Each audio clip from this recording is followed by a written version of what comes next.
الحمد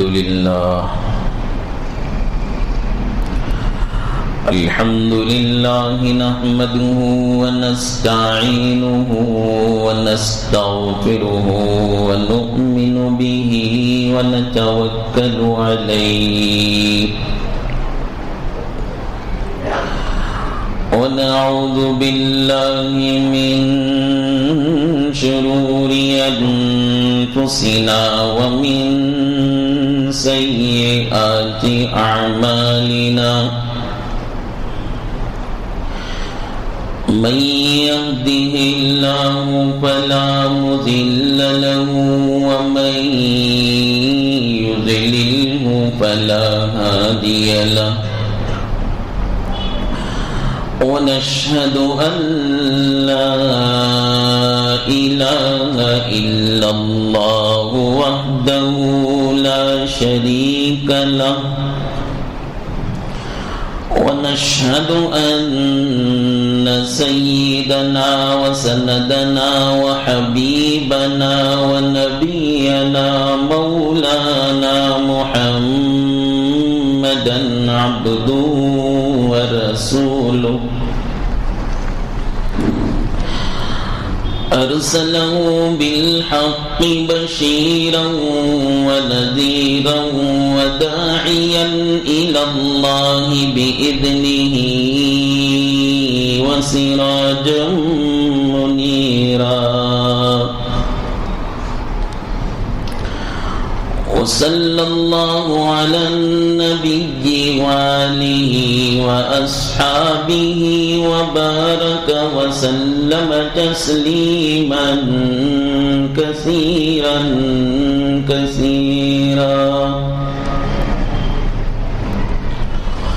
أما بعد فقد قال الله تبارك وتعالى في القرآن المجيد والفرقان الحميد أعوذ بالله من الشيطان الرجيم بسم الله الرحمن الرحيم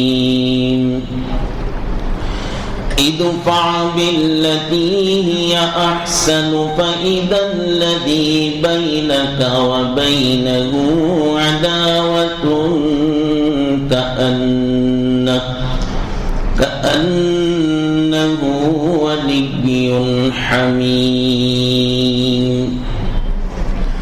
آمنت بالله صدق الله مولانا العظيم وصدق رسوله النبي الكريم ونحن على ذلك من الشاهدين والشاكرين والحمد لله رب العالمين.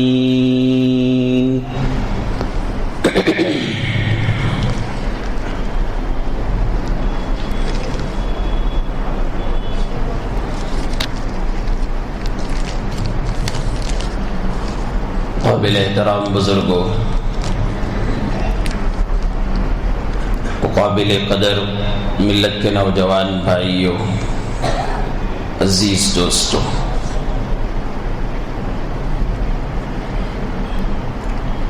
قوموں کے عروج اور ترقی کے کچھ اسباب ہوتے ہیں اور اسی طرح قوموں کے زوال اور ناکامیوں کی بھی کچھ اسباب ہوتے ہیں. انتہائی چالاک اور عقل مند سمجھی جائے گی وہ قوم، وہ جماعت یا وہ فرد جو اپنے باپ دادا، اپنے خاندان کے بڑے اور اپنی قوموں کے بادشاہوں اور حاکموں کے ترقی اور عروج کے اسباب کیا ہیں باقاعدہ طور پر اسے معلوم کریں اور اس کو اپنی زندگی میں لے آئیں.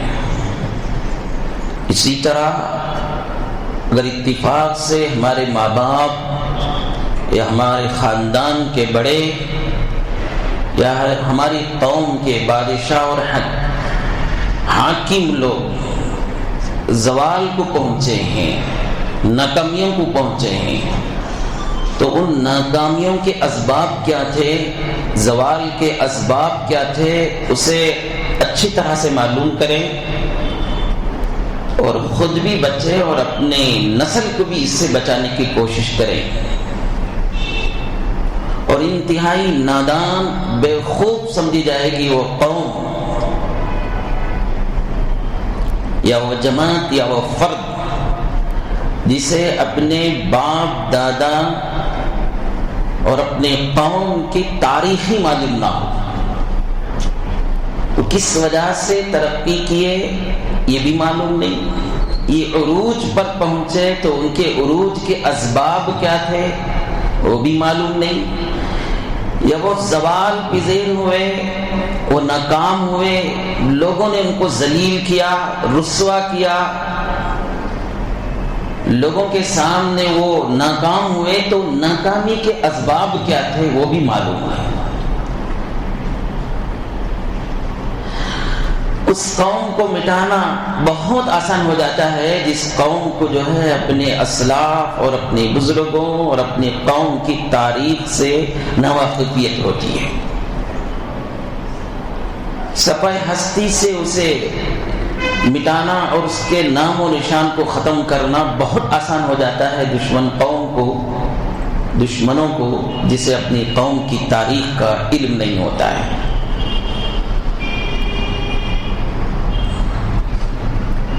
ہماری تاریخ تو حضرت جناب محمد الرسول اللہ صلی اللہ علیہ وسلم سے لے کر آج تک محفوظ ہے۔ اگر ہم میں سے کوئی قوم، کوئی جماعت ترقی کی تھی، عروج پر پہنچے تھے، تو اس کے اسباب کیا تھے وہ بھی محفوظ ہے، وہ بھی ریکارڈ ہے۔ اگر اتفاق سے ہم میں سے کوئی قوم یا کوئی جماعت ہماری گزرے ہوئے لوگوں میں سے ناکام ہوئے، ذلیل ہوئے، رسوا ہوئے دنیا میں، تو اس کے اسباب کیا تھے وہ بھی ریکارڈ ہے۔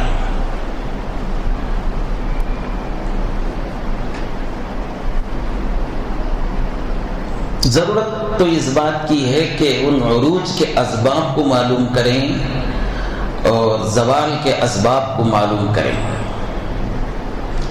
انہی تاریخ کی باتوں میں سے، انہی تاریخی واقعات میں سے آج ایک واقعہ میں آپ کے سامنے سناؤں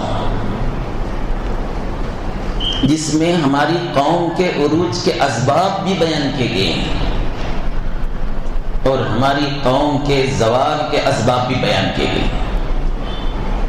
آپ سب مل کر دعا کیجئے، اللہ رب العالمین اس عنوان کو ادا کرنے کے لیے میرے سینے کو کھول دیں اور میری زبان میں اللہ تعالیٰ وہ طاقت اور قوت عطا کریں جس سے میں آپ لوگوں کے ذہنوں میں قوموں کے عروج و زوال کے اسباب کو بیان کروں اور میں آپ کو یہ دعوت دے سکوں کہ آج کے دور میں ہم کیا کریں، کیا اسباب اختیار کریں، کون سی چیزوں کو اپنانے سے ہم ذلت سے بچیں گے، کون سی چیزوں کو اپنانے سے ترقی کی طرف جائیں گے۔ اللہ مجھے بیان کرنے کی توفیق نصیب فرمائے، سننے کے بعد ہم میں سے ہر آدمی کو عمل کی توفیق نصیب فرمائے۔ بزرگوں، عزیزوں، تاریخ کے مطالعہ کرو، پتہ چلے گا 7ویں صدی ہجری یعنی اسلام کے بعد 700 سال کے بعد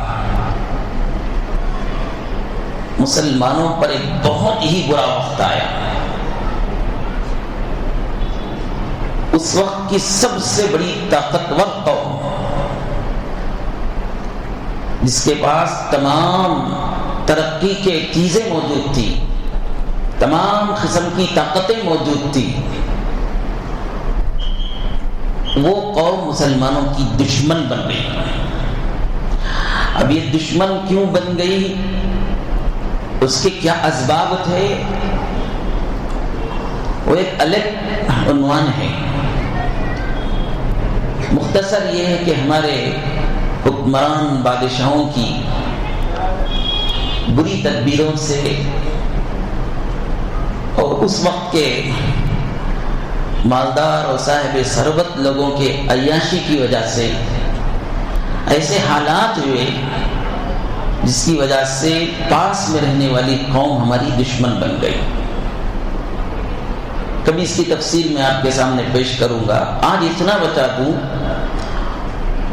دنیا کی سب سے پاورفل طاقت مسلمانوں کی دشمن بن گئی. وہ بھی ایسی ویسی دشمنی نہیں تھی، وہ جان کے پیاسے تھے. عزت اور عظمت مسلمانوں کی ختم کرنے کو وہ اپنی شان سمجھتے تھے. مسلمانوں کو ذلیل کرنے میں ان کو مزہ آتا تھا. مورخین بیان کرتے ہیں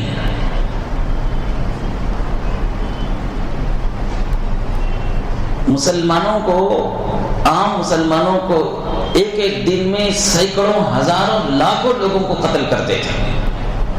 قتل کر کے دریاؤں میں ڈال دیتے تو دریا کا پانی سرخ اور لال ہو جاتا تھا.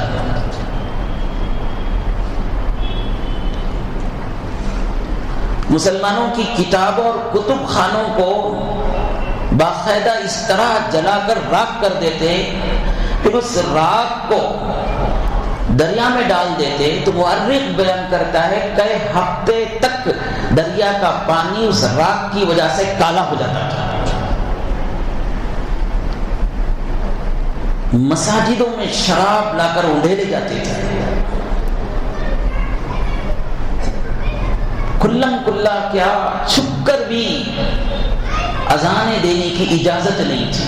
سختی سے ممانعت تھی.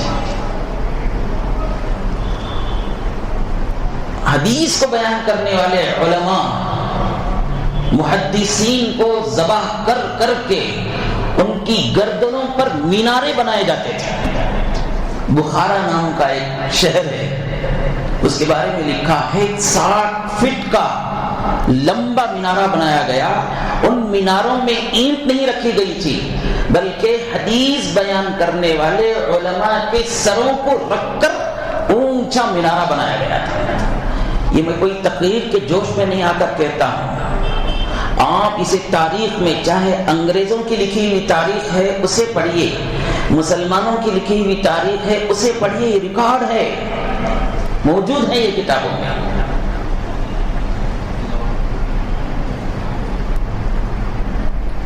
اتنا ظلم ہوتا تھا مسلمانوں پر کہ ایک معمولی تاتاری قوم کا آدمی، آپ لوگ پڑھے ہوں گے چنگیز خان، اس کا پوترا ہلاکو خان،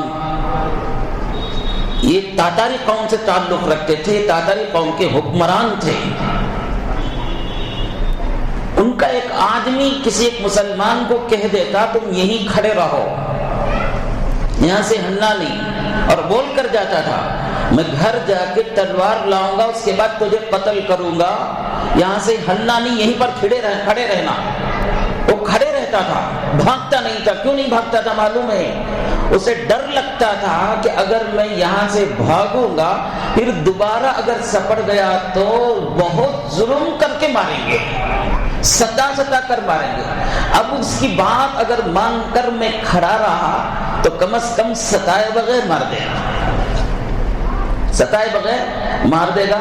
اس لیے وہ کھڑا رہتا تھا. ایک ایک آدمی تاتاری قوم کا مسلمانوں کے گلیوں میں گھستا، سینکڑوں کو قتل کر دیتا، کوئی اسے پوچھنے والا نہیں ہوتا تھا. ہلاکو خان ایک مرتبہ بغداد میں 40 دن تک قتل و غارت گیری کیا. کتنے دن تک؟ 40 دن تک قتل و غارت گیری کیا پورے حکومت کی نگرانی میں. اس کے بعد 40ویں دن اپنے وزراء سے کہا ذرا گنو بغداد میں کتنوں کو قتل کیا گیا. مورخ لکھتا ہے اس 40 دن میں 18 لاکھ مسلمانوں کو قتل کیا گیا. ان کی رگ رگ میں مسلمانوں کو تکلیف دینا، مسلمانوں کو پریشان کرنا، مسلمانوں کو جتنا ہو سکے ذلیل سے ذلیل کرنا، پست سے پست کرنا، ان کو ان پڑھ رکھنا، ان کو جاہل رکھنا، ان کی مذہبی کتابوں کو پڑھنے سے ان کو روکنا، ان کے مذہبی مقامات میں ان کو جانے سے روکنا، اسے توڑنا، اسے پھوڑنا، یہ ان کا کام تھا۔ آپ سن رہے ہوں گے تو ایک عجیب معلوم ہو رہا ہوگا، وہ دور دوبارہ پلٹ کر آیا ہے، ذرا کمی زیادتی کے ساتھ، ذرا کمی زیادتی کے ساتھ وہ دور پلٹ کر آیا ہے ساری دنیا میں بھی، اور ہمارے اس ملک میں بھی ایک قوم میں سے کچھ افراد کی، قوم میں سے کچھ پارٹیوں کی یہ خواہش ہے کہ مسلمان ملک میں رہتے ہیں تو رہیں، لیکن ذلیل و خوار ہو کر رہیں۔ اس کے لیے پریشانیوں پر پریشانیاں لوگوں کے سامنے پیش کرتے ہیں، ستایا جا رہا ہے، تکلیف دی جا رہی ہے، موب لنچنگ کی جا رہی ہے، قانون پر قانون بنائے جا رہے ہیں، ہر طرح کی کوششیں ہو رہی ہیں۔ یہی حال 7ویں صدی ہجری میں مسلمانوں کے ساتھ ہوا۔ پھر اچانک، یہاں سے آپ کو بہت غور سے سننا ہوگا، پھر اچانک وہ قوم جو دشمن تھی، وہ قوم جو مساجدوں کو توڑنا چاہتی تھی، وہ قوم جو رمضان المبارک میں مسلمانوں کو خنزیر کا گوشت کاٹ کاٹ کر کھلایا کرتی تھی اور کھانے پر مجبور کرتی تھی، اس قوم کا حال یہ ہے کہ وہ اسلام کی طرف مائل ہونے لگی، کلمے پڑھنے لگے، ایک ایک دن میں سینکڑوں نہیں، ہزاروں نہیں، لاکھوں لوگ مسلمان ہونے لگے۔ تو اب ایک تاریخ کا طالب علم، پڑھنے والا ہو یا سننے والا، اسے یہاں دیکھنا ہوگا وہ کیا اسباب تھے، وہ کیا اسباب تھے، وہ کیا اخلاق تھے، وہ کیا طور و طریقہ تھا جس سے دشمن قوم اچانک جانی دوست ہو رہی ہے۔ جو مخالف تھے وہ موافق ہی نہیں بلکہ محافظ ہو رہے ہیں۔ وہی تاتاری قوم سے سینکڑوں بادشاہ پیدا ہوئے جو صدیوں تک اسلام کی حفاظت کی۔ اسی تاتاری قوم سے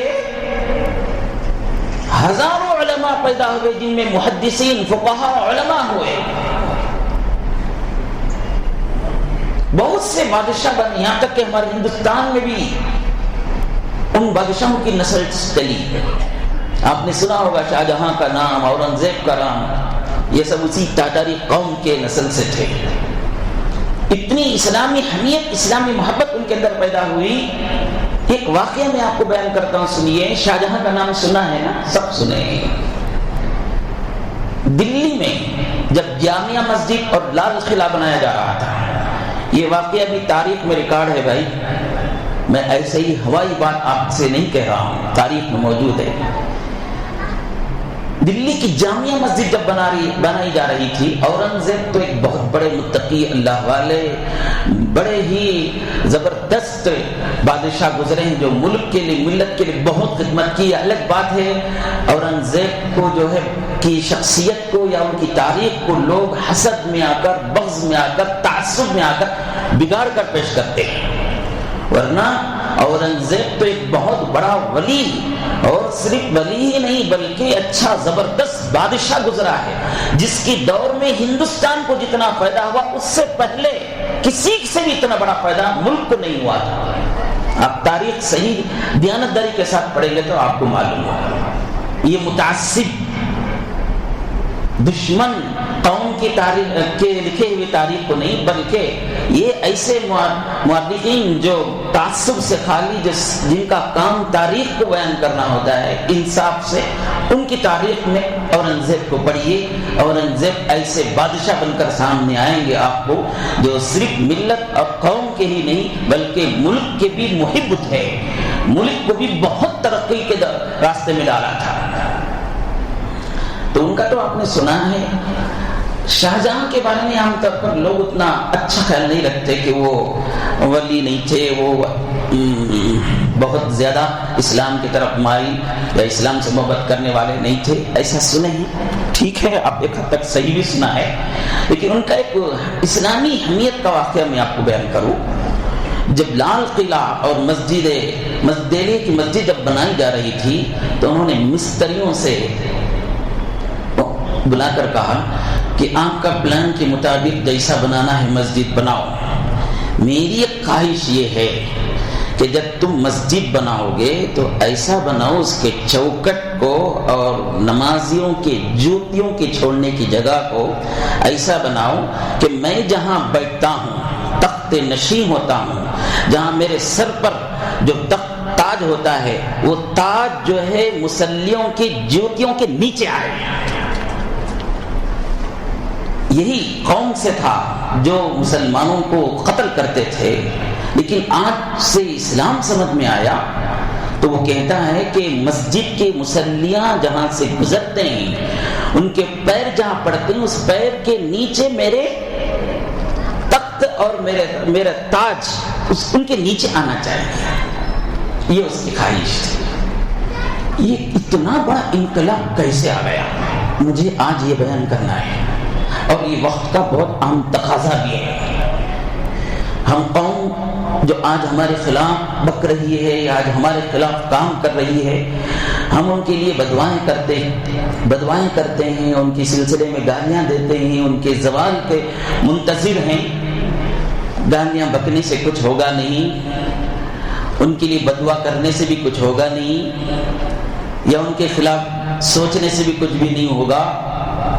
ہماری تاریخ پڑھو، تاریخ میں دشمن کو دوست کیسا بنایا گیا ہے اسے سمجھو اور وہ ترکیب استعمال کرو۔ وہ ترکیب ہم کسی دوسروں سے پوچھنے کی ضرورت نہیں، دانشوروں سے پوچھنے کی ضرورت نہیں، پروردگار رب العالمین سے پوچھو، اس کے کتاب سے پوچھو، اس کے کلام سے پوچھو۔ کہتا ہے ادفع باللتی ہی احسن فَإِذَا الَّذِي بَيْنَكَ وَبَيْنَهُ عَدَاوَةٌ كَأَنَّهُ وَلِيٌّ حَمِيمٌ۔ اتنا بڑا انقلاب کیسے آیا میں آپ کو بتاؤں۔ اس زمانے کی عورتیں اپنے حصے میں ایک کام کیا تھا، اور اس زمانے کے مردوں نے اپنے حصے کا ایک کام کیا تھا۔ میں گزشتہ جمعہ آپ کے سامنے وعدہ کیا تھا یہ بیان کرنے کا۔ واقعہ اس طرح ہوا کہ جب پوری طرح سے تاتاریوں کا قبضہ ہو گیا مسلمانوں پر، تو ظالم قوموں کا حال ہوتا یہی ہے کہ مردوں کو ذبح کرتے ہیں، غلام بناتے ہیں، اور عورتوں کو باندیاں بناتے ہیں، لونڈیاں بناتے ہیں۔ یہی تو ہوتا ہے، ساری دنیا میں یہی طریقہ رائج تھا۔ حضرت جناب محمد رسول اللہ صلی اللہ علیہ وسلم نے اس سلسلے کو ختم کیا تھا۔ غلام اور لونڈیوں کے حقوق کو اتنا بیان کیا کہ ان کو آزاد کرنے پر مسلمان تیار ہو جاتے ہیں۔ تو بہرحال 7ویں صدی ہجری میں بھی ایسا ہی ہوا، جو لڑنے کے قابل تھے ان کو ذبح کر دیا گیا تھا، ان کو قتل کر دیا گیا تھا، اور ان کی عورتوں کو لونڈیاں اور باندیاں بنا لی تھی۔ یہ ہماری بات عورتوں تک آپ پہنچا سکتے ہیں، ذرائع ہیں تو پہنچائیے کہ عورتیں بھی دین اسلام کے قاتل کیا کر سکتی ہیں، یہ ان کو سمجھ میں آئے گا۔ وہ اپنے طور سے، وہ بھی اپنی طرف سے کچھ محنتیں کریں تو اللہ ان کی محنتوں کو قبول کر لے گا۔ ان لوگوں کا حال یہ تھا، جو مسلمان قوم کی عورتیں، لڑکیاں، دوشیزیں خوبصورت تھی، جوان تھی، عورتیں تھی، وہ سب کے سب فاتح قوم جو تاتاری تھی ان کی لونڈیاں بنا دی گئی تھی۔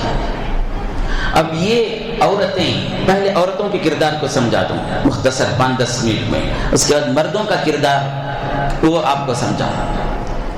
ان عورتوں کا حال یہ تھا کہ وہ ان فاتح قوم کی عورتوں کے پاس جا کر درخواست کرنے لگی۔ اب اللہ کی طرف سے، قدرت کی طرف سے جو فیصلہ ہونا تھا وہ فیصلہ ہو گیا۔ تم آقانی ہو گئی، ہم باندیاں ہو گئی، لونڈیاں ہو گئی، ہم کو یہ تسلیم ہے، ہم دن بھر آپ کی خدمت کریں گے، آپ جو خدمت دیں گے وہ خدمت کریں گے. کپڑے دھوتے ہیں کپڑے دھوئیں گے, برتن دھوئیں گے, گھر جھاڑیں گے, تمہارے بچوں کا پاخانہ پیشاب دھلائیں گے, تمہارے گندے کپڑوں کو دھوئیں گے, تمہارے بیت الخلا کو صاف کریں گے. جو بھی تم کام کرنے دیتی ہو ہم کریں گے اسے, لیکن ہماری ایک درخواست تم قبول کر لو. وہ فاتح قوم کی عورتوں نے کہا کیا تمہاری درخواست ہے؟ انہوں نے ایک بات کہی, دیکھو ہم پیدائش سے لے کر اب تک پاک دامن ہیں, ہم نے اپنی حیا کو تار نہیں کیا, ہماری پاک دامنی کو ہم نے کبھی بے وفائی میں استعمال نہیں کی. تمہارے مردوں سے تم اتنی درخواست کر دو کہ جو خدمت دیں گے وہ خدمت کر لیں گے, صرف ذرا ہماری عصمت پر عزت پر ہاتھ نہ ڈالیں. اس کے علاوہ جو تم خدمت دو گے وہ ہم کرنے کے لیے تیار ہیں. تم ذرا اپنے مردوں کو منا لو, تمہارے شوہروں کو تم منا لو, تمہارے بیٹوں کو تم منا لو, تمہارے بھائیوں کو تم منا لو, تمہارے باپوں کو تم منا لو کہ وہ ہمارے اوپر عزت پر حملہ نہ کرے. بس اس کے سوا ہم وقت کی شہزادی تھی ہوں گی, ہم وقت کی بہت لاڑیری بنی ہوں گی, لیکن ہم اس کے لیے تیار ہیں کہ تم جو خدمت دیں گے ہم کریں گے. عورتوں کو عجیب معلوم ہو, فاتح قوم کی عورتوں کو کیا بات کی درخواست, آج تک ہم نے سوچا بھی نہیں ایسی درخواست, چلو مان لی. اور انہوں نے جا کر اپنے شوہروں سے, اپنے بھائیوں سے, اپنے بیٹوں سے کہا کہ عجیب قوم کی عورتیں ہیں, ان کا صرف اتنا تقاضا ہے کہ تم ان کی عزت پر حملہ نہ کرو, باقی جو خدمت دیں گے وہ کرنے کے لیے تیار ہیں. اور ہماری بھی درخواست ہے کہ ہم نے ان سے وعدہ لے لیا ہے, ہم نے ان سے وعدہ لے لیا ہے, اس وعدے پر تم رہو. ان فاتح قوم کے مردوں میں سے اکثروں کا یہ جواب تھا, اکثروں کا یہ جواب تھا چلو اب وقتی طور پر ہم بات کو مان لیتے ہیں, پھر دھیرے دھیرے وہ ہمارے رنگ میں رنگ جائیں گے تو سارے مسائل حل ہو جائیں گے, اور خود بخود وہ خود ہمارے لیے بستر بننے کے لیے تیار ہو جائیں گے. ان کو امید تھی ہم شہزادے, ہم بادشاہ, ہم فاتح قوم ہمارے چال چلن سے مرعوب ہوں گی, ہماری طاقتوں سے مرعوب ہوں گی, ہماری عظمتوں سے مرعوب ہوں گی, ہماری دولت سے مرعوب ہوں گی, اور اس کے بعد وہ خود بخود اس کے لیے تیار ہو جائیں گے. اب چند دنوں کے لیے ان کی بات کو ہم مان ہی لیتے ہیں. اب مان لیا ان کے مردوں نے. دن میں وہ فاتح قوم کی عورتوں اور بچوں کو اور ان کے بیت الخلاؤں کو, ان کے برتنوں کو, ان کے کپڑوں کو, ان کے گھروں کو جھاڑتے پاک کرتے. رات کے ایک حصے میں اٹھتے تھی وہ عورتیں, رات کے ایک حصے میں اٹھتے وہ عورتیں اور اللہ سے دعائیں کرتی, یا اللہ یہ مرد کتنے پیارے ہیں تیرے بندے کہ ہماری اس درخواست کو انہوں نے قبول کر کے اتنے دن ہو گیا ہماری عصمت پر ہاتھ نہیں ڈالا ہے.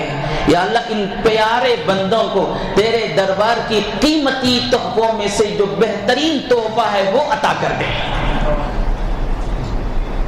بہترین تحفہ کیا تھا اللہ کے دربار میں؟ اللہ کے دربار میں سب سے بہترین تحفہ ایمان کا تحفہ ہے. وہ عورتیں راتوں میں اٹھ کر ان لوگوں کے لیے جو ان کے شوہروں کو قتل کیے تھے, ان کے بچوں کو یتیم کیا تھا, ان کے ماں باپ کو بے سہارا کیا تھا, ان کے لیے رات میں اٹھ کر ان کی ایک خوبی کو لے کر اللہ سے کہتے ہیں یا اللہ تیرے دربار کی بہترین قیمتی چیز جو ہے وہ نہیں دے دو.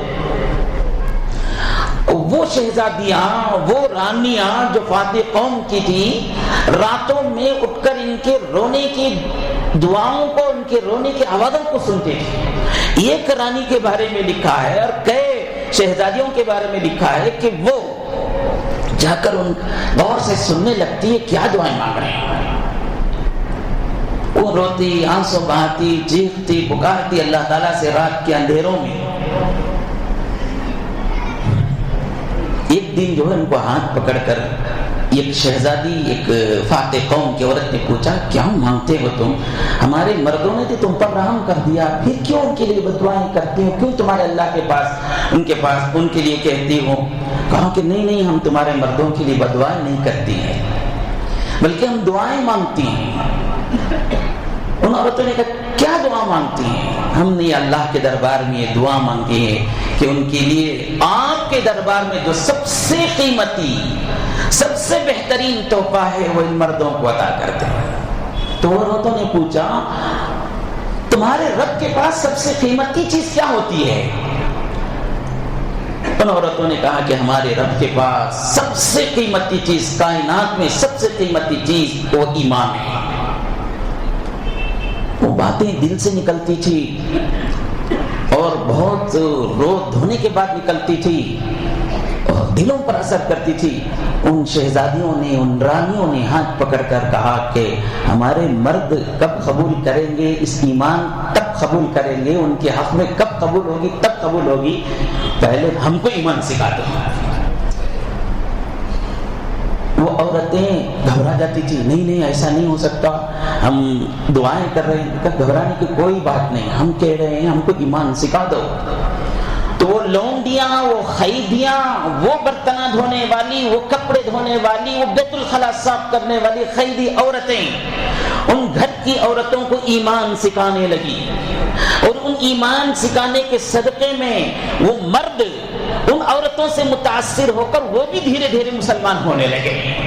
اب حال یہ تھا کہ ایک بڑی تعداد چھپ چھپ کر ایمان کے تقاضوں کو پورا کرتے ہوئے ایمان پر چل رہی تھی،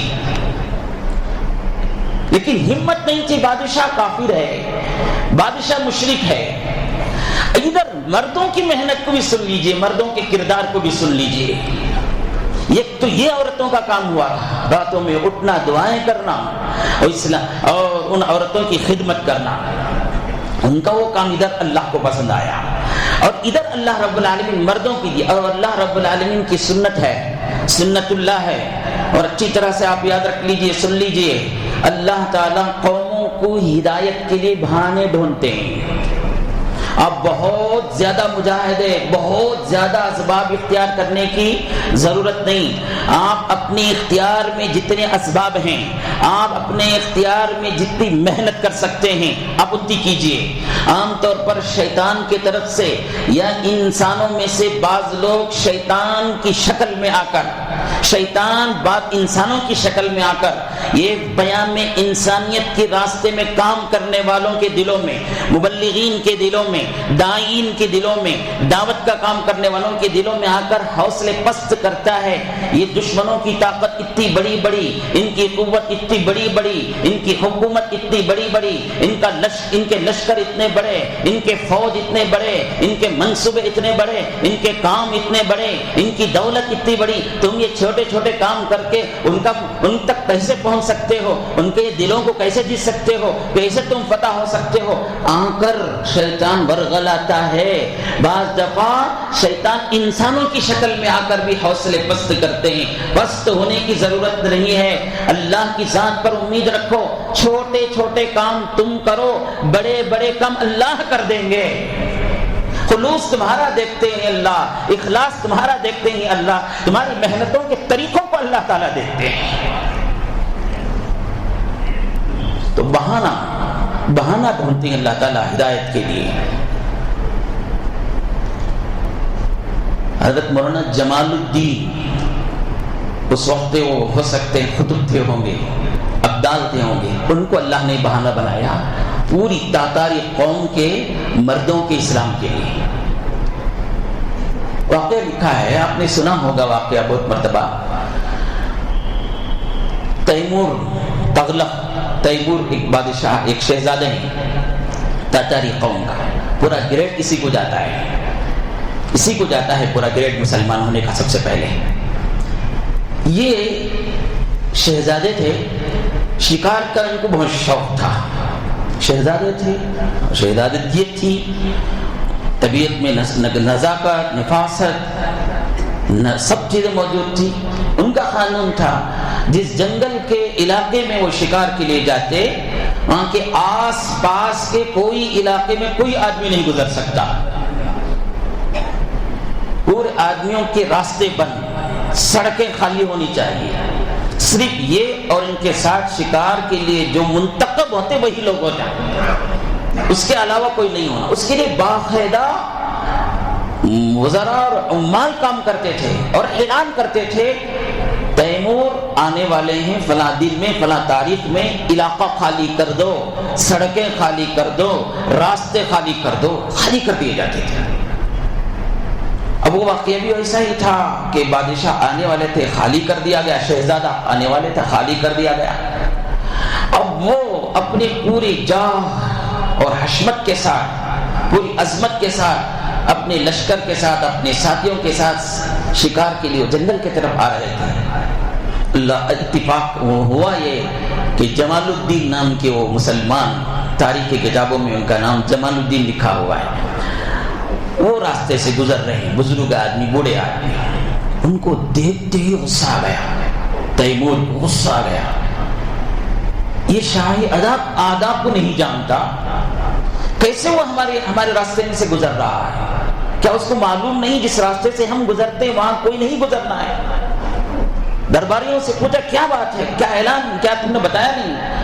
درباروں نے بہت منت سماعت کے ساتھ کہا شہزادہ ہم نے پورا محنت کی اور بہت کوشش کی اور کئی دن تک اعلان بھی کیا، بھی معلوم نہیں یہ بدتہذیب آدمی کیسے آ گیا۔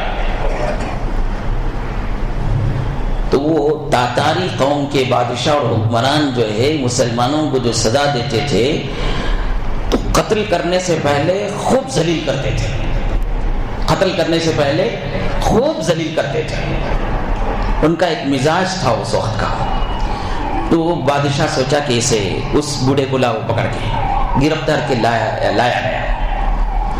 اب جلاد کو حکم دے دیا گیا اس کو قتل کرنا ہے، اور کہہ دیا گیا کہ قتل سے پہلے اس کو ذلیل کرتا ہوں، دیکھیں سارا عالم۔ شاہی آداب کی رعایت نہیں کرنے والوں کو کیسی سزا دی جاتی ہے، کیسے ذلیل کیا جاتا ہے، دیکھیں۔ اس نیت سے ان کو قریب کر دیا گیا۔ پوچھا صرف ذلیل کرنے کے ارادے سے، کیا تم بہتر ہو یا میرے شکاری کتے بہتر ہیں؟ مقصد یہ تھا کہ اگر وہ یہ کہتا کہ میں اشرف المخلوقات ہوں، انسان سب سے بہتر ہے اس لیے میں کتے سے بہتر ہوں کہتا، تو پھر اسے کہیں کہ کتے کے اندر جو عظمتیں ہیں وہ بھی تمہارے پاس نہیں، کتے کے اندر جو صلاحیتیں وہ بھی تمہارے پاس نہیں، کتے کو آج جو مقام حاصل ہے وہ تم کو حاصل نہیں، تم تو کیڑے مکڑوں سے بدتر ہو، اور کتے جو کام کرتے ہیں وہ کام کر کر دکھاؤ وغیرہ بول کے ذلیل کرنے کا ارادہ تھا۔ اگر یہ کہتا کہ کتا میرے سے بہتر ہے تو پھر دنیا والوں کے سامنے یہ کہیں کہ دیکھو کتے سے ذلیل آدمی ہے اور ہمارے دربار میں آ گیا ہے، ہمارے راستے میں آ گیا ہے، تو پھر لوگ سننے والے لوگ تو کیا کرتے ہیں، تھالیاں تو بجاتے ہیں نا، وہ تھالیاں بجانے تماشا کرنے کے ارادے سے اس نے پوچھا تھا۔ وہ اللہ والے عجیب و غریب جملہ انہوں نے کہا کہ اس کا فیصلہ ابھی نہیں کیا جا سکتا۔ جب ان کو پوچھا گیا کہ تم بہتر ہو یا کتا بہتر ہو، تو وہ اللہ والے نے کہا کہ اس کا فیصلہ اب نہیں کیا جا سکتا۔ یہ جملہ دل سے نکلا تھا، تیمور کے دل پر ٹچ کیا۔ اس نے کہا کیوں نہیں کیا جا سکتا، زبان پر منہ پر زبان ہے کہو نا۔ تو اس وقت 3-4 جملے حضرت کہتے ہیں اور وہی اس کی تبدیلی کا ذریعہ بن جاتا ہے، انقلاب کا ذریعہ بن جاتا ہے۔ کہنے لگے کہ اگر مجھے موت کے وقت میرا رب، میرا خدا مجھ سے راضی ہے، اگر میں موت کے وقت ایمان کے ساتھ چلے جاتا ہوں اور موت کے وقت میں جہنم کی آگ سے، دوزخ کی آگ سے اگر میں بچ جاتا ہوں تو یقیناً اس کتے سے میں بہتر ہوں۔ اگر میرے مرتے وقت میرا رب مجھ سے ناراض ہے، اللہ حفاظت فرمائے، اگر موت کے وقت اللہ میرے لیے جہنم اور دوزخ کا فیصلہ کر دیا ہے، اگر موت کے وقت میرے سینے میں ایمان نہیں ہے تو پھر مجھ سے یہ کتا بہتر ہے۔ یہ جملے وہ شہزادہ کبھی سنا نہیں تھا، اس طرح کے جملے، حکمت کی باتیں۔ وہ تو عیاشی میں، وہ تو شہزادگی میں، وہ تو کھیل میں، وہ تو تفریح میں، وہ تو مزے لوٹنے میں پڑا رہنے والا، یہ ایمان کی بات، جہنم کی بات، دوزخ کی بات، اللہ پیدا کرنے والے کی راضی اور ناراضگی کی بات سنا تو گردن وہ نیچے جھکا لیا تھوڑی دیر کے لیے۔ میں بار بار یہی کہتا ہوں اور بزرگوں سے ہم نے یہی سنا ہے کہ محنت کرنے والے آدمی دل سے کرتے ہیں تو اللہ تعالیٰ وہ چھوٹے چھوٹے کاموں کو ذریعہ بنا دیتا ہے. تو اس نے ان کو اور قریب بلایا اور درباریوں میں سے جو قریب تھے ان کو ذرا دور کر دیا. کرنے کے بعد کہا کہ یہ آپ جو کہتے ہیں ایمان کر کے، ایمان کیا چیز ہے؟ اس نے پوچھا ایمان کیا چیز ہے؟ آپ جو کہتے ہیں دوزخ، یہ دوزخ کیا چیز ہے؟ آپ جو کہتے ہیں اللہ کی ناراضگی اور رضامندی، یہ کیا چیز ہے؟ تب وہ اللہ والے نے وہ زبان اللہ مجھے نصیب فرمائے، آپ کو نصیب فرمائے، وہ دل ہم کو اللہ نصیب فرمائے کہ انہوں نے اسلام کی اور ایمان کی ایسی تشریح کی، ان کو بتایا کہ اللہ کیا چیز ہے، ایمان کیا چیز ہے، تو اس کے دل و دماغ میں اترتا چلا گیا. یہی موٹی موٹی باتیں جو میں آپ سنتے آ رہے ہیں. انسان بولے تو ایک دن پیدا ہوا ہے تو اسے ایک دن مرنا ہے، اس کے بعد اسے مرنے کے بعد زندگی کا ایک ایک لمحے کا اللہ کے پاس جواب دینا ہے. یہ آخرت پر ایمان ہے. یہ مجھے پیدا کرنے والا، تم کو پیدا کرنے والا، یہ اللہ خالق مالک ہے. یہی باتیں ان کو انہوں نے سمجھایا اور وہ زبان میں اللہ نے تاثیر دی. تو اس وقت انہوں نے یہ کہا کہ اب میں اس وقت اتنا آپ کو کہتا ہوں کہ آپ یہاں سے جاؤ. جب آپ سنیں گے کہ میری تاج پوشی ہو گئی ہے، میرے باپ کا انتقال ہو گیا اور مجھے بادشاہ بنا دیا گیا ہے، بلکہ جب آپ سنیں گے اس وقت میرے دربار میں آ جانا، مجھے ذرا کام ہے. بات آئی چلے گئی، ایک لمبا عرصہ گزرا. حضرت جمال الدین رحمت اللہ علیہ ان کی وفات کا وقت آ گیا تو انہوں نے اپنے بیٹے رشید الدین کو بلایا اور کہا کہ میرا ایک شہزادے سے بات ہوئی تھی کہ جب وہ تاج پوشی ہوگی تو مجھے وہ بلایا تھا، اب میرے موت کا قریب وقت آ گیا ہے، میں تمہیں وصیت کرتا ہوں جب تم کو معلوم ہو تیمور کو تاج پوشی ہو گئی تو اس وقت تم اس کے پاس چلے جانا اور اس سے جا کر اتنا کہنا کہ ابا نے مجھے بھیجا ہے. وفات ہو گئی ادھر اور اس کے بعد چند دنوں کے بعد تیمور کے باپ کی بھی وفات ہو گئی. تیمور کی تاج پوشی ہو گئی اور بادشاہ بن گیا اور اس کی خبر حضرت رشید الدین رحمت اللہ علیہ کو ہوئی. اب وہ دربار میں پہنچنا چاہتے تھے.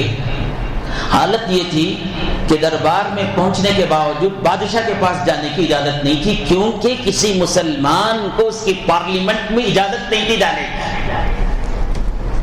وہ کسی وزیر کو منتخب ہی نہیں کرتے تھے مسلمان ہونے کی وجہ سے، اس کے اندر ہزار صلاحیتیں رہے نہیں منتخب کرتے تھے. ان کی پارلیمنٹ میں، ان کے اسمبلی میں، ان کی کابینہ میں مسلمان کو جگہ نہیں تھی اور وہ اپنے قریب بھی ان کو رکھنا پسند نہیں کرتے تھے. اب یہ دن رات کوشش کر رہے کسی طریقے سے میں تیمور بادشاہ کے دربار میں پہنچ جاؤں، ان کو جانے کی اجازت نہیں دی جا رہی تھی. ایک دن انہوں نے ایک تدبیر کی کہ معلوم کیا بادشاہ اتنے بڑے محل میں کون سے طرف میں کون سے کونے میں سوتے ہیں. معلوم ہوا فلاں کونے میں سوتے ہیں. تو یہ رشید الدین رحمت اللہ علیہ اچانک اس کونے میں کھڑے ہو کر اللہ اکبر اللہ اکبر اذان شروع کر دی. اذان مکمل ہو رہی تھی، آواز شور تھا، اذان کی آواز ان کے کانوں میں پڑ رہی تھی تو ایک دم بیدار ہو کر بیٹھ گیا بادشاہ. کہا کہ یہ اذان، یہ آواز کہاں سے آ رہی ہے؟ لوگوں نے پکڑ کر ان کو قید کر کے لے کے بادشاہ کے پاس پہنچا دیا. وہ چاہتے بھی تھے یہی بادشاہ کے پاس پہنچے. بادشاہ کے پاس پہنچے، سلام عرض کیا اور ان سے کہا کہ آپ کو یاد ہے فلاں فلاں وقت میں فلاں والا واقعہ پیش آیا تھا، آپ نے ہمارے والد صاحب سے بات کہی تھی، ان کا انتقال ہو گیا، انہوں نے مجھے بھیجا ہے.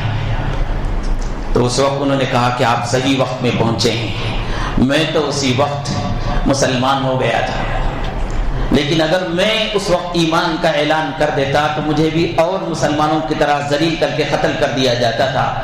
میں وقت کے انتظار میں تھا اپنے ایمان کے اظہار کرنے کا. اب صحیح وقت میں آپ آ گئے ہیں، اب یہاں کھڑے ہو کر فصیل میں کھڑے ہو کر اعلان کرو، اذان دو. جب اذان انہوں نے رشید الدین نے اذان دینا شروع کی تو لوگ دوڑ دوڑ کے کے آنے لگے. وزراء کھڑے ہو گئے, گھبرا گئے. بادشاہ سے کہنے لگے, بادشاہ یہ کیا بات ہے, لوگ دوڑ کے آ رہے ہیں. بادشاہ نے کہا کہ اگر وہ اچھے ارادے سے آتے ہیں تو ٹھیک ہے, نہیں تو میں اپنا حال بیان کروں گا. جب سارے لوگ جمع ہو گئے تو بادشاہ نے کہا کہ میں آج سے کئی سال پہلے مسلمان ہو گیا تھا, آج اس ایمان کا اظہار کر رہا ہوں. تم میں سے جو چاہتا ہے مسلمان ہونا ہے وہ مسلمان ہو جائیں. تو وہ کابینہ کے وزراء میں سے وزیر اعظم کھڑے ہوتے ہیں اور کہتے ہیں, بادشاہ پناہ, ہم تو 10 سال ہو گئے تھے مسلمان ہو کے, ہمارا عورتوں کی محنت سے ہم اپنے ایمان کو چھپا کر رکھے تھے, انتظار کر رہے تھے کب آپ کلمہ پڑھیں گے, آپ اپنے ایمان کا اظہار کریں گے. آج ہم سب ایمان کا کلمہ پڑھتے ہیں. پورا مجمع مسلمان ہو گیا. تیمور بادشاہ کے قبرستان میں جہاں پر مدفون ہے, وہاں پر ایک عالم آج بھی زندہ ہے. وہ عالم فرماتے ہیں کہ میں اس کے کتبے میں لکھا ہوا دیکھا کہ یہ وہ بادشاہ تھا, یہ وہ شہزادہ ہے جس کی وجہ سے ایک دن میں 10 لاکھ آدمی مسلمان ہوئے. کتبے میں لکھا ہوا ہے, اپنی زبان سے دیکھا, اپنی آنکھوں سے دیکھا ہوا ہے کہ یہ اتنا بڑا انقلاب کیسے آیا ہے. مورخین لکھتے ہیں انقلاب جو آیا تھا وہ عورتوں کی محنت دعوت کے کام کی وجہ سے اور مردوں کی جو ہے اسلام کی صحیح ترجمانی کی وجہ سے, اسلام کی صحیح ترجمانی کی وجہ سے لوگوں میں جو اسلام کے متعلق غلط فہمیاں پھیلی ہوئی تھی, اس غلط فہمیوں کو صحیح طریقے سے, صحیح ڈھنگ سے انہوں نے ختم کیا تھا اور برائی کا جواب بھلائی سے دیا تھا. اس چھوٹے چھوٹے عمل کی وجہ سے وہ قوم ساری کی ساری مسلمان ہو گئی. میرے عزیز و بزرگوں, آج ہم کو احساس ہے ملک میں ایک قوم ایسی ہے جو ہر وقت ان کا وتیرہ بن چکا ہے, ان کی ایک خواہش بن چکی ہے, ان کی یہ سوچ بن چکی ہے, ان کے رگے رگ میں بات گھس گئی ہے, کیسے مسلمانوں کو تکلیف پہنچائیں, کیسے ان کو ذلیل کریں, کیسے ان کو مٹائیں, کیسے ان کی مسجدوں کو ہیلا کر کر کے توڑا جائے, کیسے ان کے مدرسوں کو ختم کیا جائے, کیسے ان کے بچوں کے دلوں سے, دماغ سے توحید کو نکالیں. ان کی ایک فکر بن چکی ہے. اور ان سے مقابلہ کے لیے یہی ہماری محنت ہونی چاہیے کہ ہم اسلام کی صحیح ترجمانی ان تک پہنچائیں.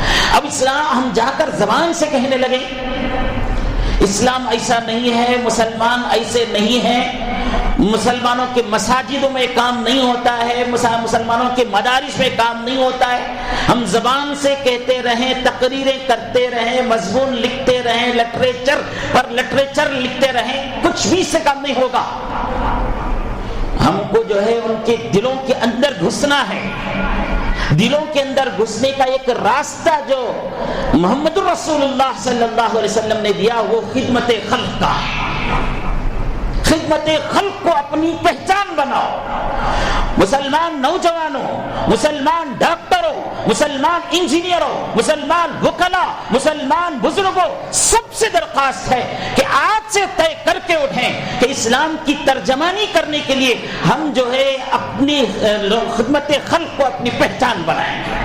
آپ کی پہچان ہے نماز, آپ کی پہچان ہے روزہ, آپ کی پہچان ہے زکات, آپ کی پہچان ہے حج, آپ کی پہچان ہے داڑیاں, آپ کی پہچان ہے ٹوپیاں, آپ کی پہچان ہے سنت رسول اللہ کی لباس. سب اپنی جگہ میں بالکل صحیح ہے, یہ پہچان ہے, یہ ہمارا شعار ہے, اس میں رتی برابر بھی آنچ آنے ہم نہیں دیں گے. لیکن سنو, قوم کو, دوسری قوموں کو اس کا اثر کچھ بھی نہیں ہوتا ہے. آپ تہجد گزار ہو جائیں, آپ حجوں پر حج کر لیں, آپ روزوں پر روزہ رکھ لیں, آپ داڑیوں پر داڑیاں بڑے بڑے رکھ لیں, پگڑیوں پر پگڑیاں پہن لیں, اس کا اثر تمہارے نامہ اعمال میں تو آتا رہے گا. اس کی وجہ سے خدا سے تقرب تو ہوتا رہے گا, اس کی وجہ سے خدا کے پاس درجات بلند ہوتے رہیں گے. لیکن قوم جو تمہارے پاس میں بستی ہے ان کو اثر کرنا ہے, ان پر اثر انداز ہونا ہے تو خدمت خلق, بیمار کی خدمت, بیمار کرسی کرو, بیواؤں کی, یتیموں کی, حاجت مندوں کی, ضرورت مندوں کی, بوڑھوں کی, لنگڑوں کی, لولوں کی خدمت کرو. ان کی ضرورتوں کو کیا ہے معلوم کرو, لوگوں تک پہنچنے کا، ان کے دلوں تک پہنچنے کا، اسلام کی صحیح ترجمانی کرنے کا یہی ایک طریقہ ہے۔ اس لیے بزرگوں نے وقت کے تقاضے کے لحاظ سے پیام انسانیت کا حلقہ بنایا ہے۔ پوری دنیا میں بھی ہے، ہمارے انڈیا میں پیام انسانیت کے نام سے ایک حلقہ ہے۔ ان کو یہ سبق دیا گیا، ان کو یہ سمجھایا گیا، آپ اپنی طاقت کے مطابق، اپنی قوت کے مطابق، اپنی استطاعت کے مطابق اپنے محلے میں ایک حلقہ بناؤ، نوجوانوں کا حلقہ ہو، بزرگوں کا حلقہ ہو، اس میں پڑھے لکھے ہو، اس میں جسمانی اعتبار سے محنت کرنے کی قوت رکھنے والوں ہو، مالی اعتبار سے تعاون کرنے والے کوئی ایک جماعت ہو، وہ سب مل کر ہاسپٹلوں کے پاس جائیں، ان کی ضرورتیں کیا ہیں، وہ سب مل کر قیدیوں کے پاس جائیں، جو بے قصور پڑے ہوئے ہیں ان کے پاس جائیں، ان کو چھڑانے کا کام کریں، بیواؤں، یتیموں، مسکینوں، حاجت مندوں کو دیکھیں۔ اور یہ بالکل دیکھنے کی ضرورت نہیں خدمت کرتے وقت یہ مسلمان ہیں کہ کافر ہیں۔ یہ جو ہے محنت خدمت خلق کی ایک محنت انفرادی بھی ہے، اجتماعی بھی ہے۔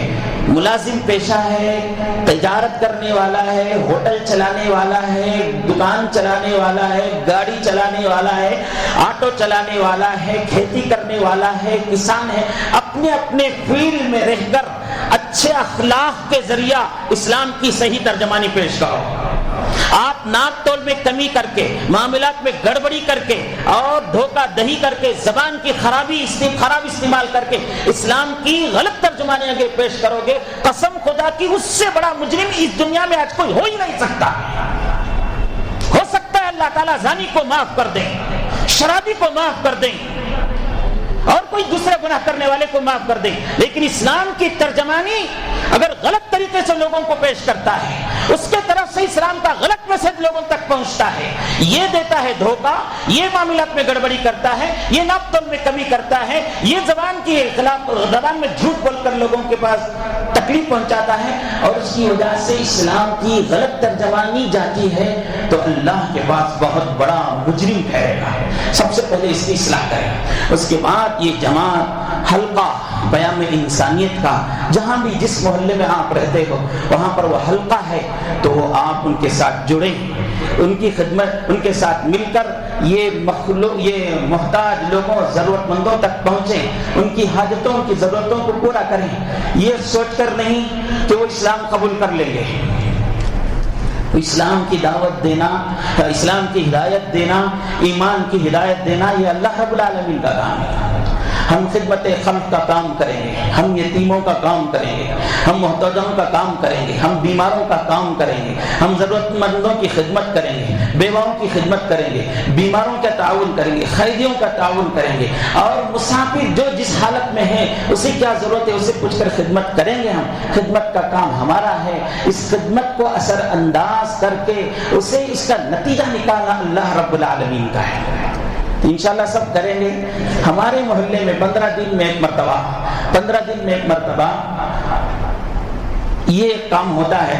آج جمعے کے دن مغرب کے عشاء کی نماز کے بعد 9 بجے، اس سے پہلے بھی 15 دن پہلے 9 بجے جمع ہوئے تھے، ایک مختصر سی رقم جمع ہوئی تھی۔ اس رقم کے ذریعہ کیا کرنا ہے آپس میں مشورہ کر کے ایک جا کر مخلوق اللہ کے بندوں تک خدمت کر کے آئے۔ اس کا اچھا نتیجہ نکلا، اچھا میسج نکلا، دیکھنے میں بہت اچھا لگا، اور یہ تسلسل ہم اسے باقی رکھنا چاہتے ہیں۔ بزرگوں کی طرف سے ہدایت ہے، 8 دن میں ایک مرتبہ ہو گیا تو اچھا ہے، نہیں تو 15 دن میں ایک مرتبہ ہو گیا تو اچھا ہے، نہیں 1 مہینے میں ایک مرتبہ ہو گیا تو بھی اچھا ہے، لیکن یہ کام ہر محلے میں مسجد کے ماتحت میں کام ہونا چاہیے، تاکہ ان کو معلوم ہو یہ فلاں مسجد کی طرف سے لوگ آ رہے ہیں، تو مسجد کے متعلق جو ان کو بدگمانی ہے، ہاں شر پھیلایا جاتا ہے، فساد پھیلایا جاتا ہے، جب ان کو معلوم ہوگا کہ وہاں پر بستر بچھونے دی جا رہے ہیں، وہاں کی لوگوں کو کھانے پینے کی ضرورتیں پوری کی جا رہی ہے، وہاں سے لوگوں کی حاجتوں پوری کی جا رہی ہے، تو پھر وہ مسجد سے متعلق بدگمانیاں ختم ہوں گی کہ نہیں ہوں گی؟